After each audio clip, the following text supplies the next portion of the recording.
UST pinataob ang Lasal. Kanino di kinayang buhatin ang kanyang kupunan? Uste, new queen of UAAP. Sweep magagawa kaya? Isang maligayang araw sa lahat, isa na namang balita ang ating tatalakayin.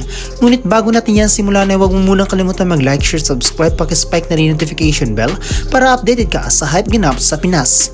What a match! Pinakita ng UST na height doesn't matter. Naging David versus Goliath nga ang tema sa laro kung saan ay payong-payong nga mga ginagawa ng Lasal sa kanilang mga blockings. It's a best attacker versus best blocker nga ang labanan, ngunit bandang huli ay mas nanaig ang very consistent na UST in a 5-setter match sa score na 25-18, 25-23, 14-25, 16-25 at 15-12. Bantay na bantay nga ng UST ang mga atake ng Lasal kung saan ay natatouch nito ang mga palo ng DLSU. Isa nga sa pinakamagandang nangyayari ay nagawa ngang maputo ng UST ang mga hampas ng Lasal. Isa na siguro sa deadliest spiker ng Lasal ay si Kanino. Nakapagtala nga ito ng 28 big points. Siya nga ang nagbibigay ng init sa laro para sa Lasal.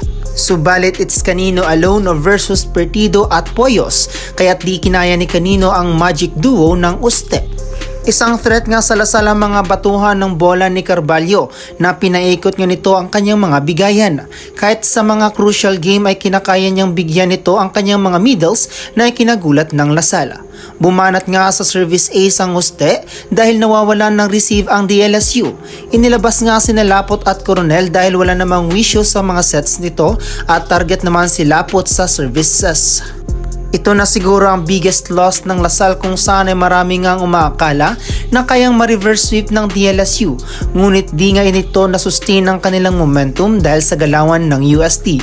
Pang finals appearance nga ang labanan ng dalawang team dahil wala ngang nagpapatalo sa kanila.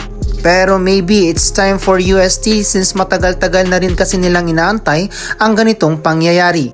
Siguro di lang talaga kinaya ng Lasal ang depensa ng UST at mga clutch points ni Pertido at Puyos na parami din ng mga errors ng DLSU kaya't UST wins the match.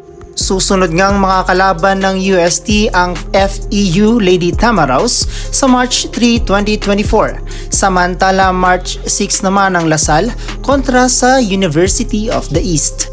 Mga ka-hype, isa ka ba sa kinabahan habang nanunood ng laban ng Uste versus Lasal?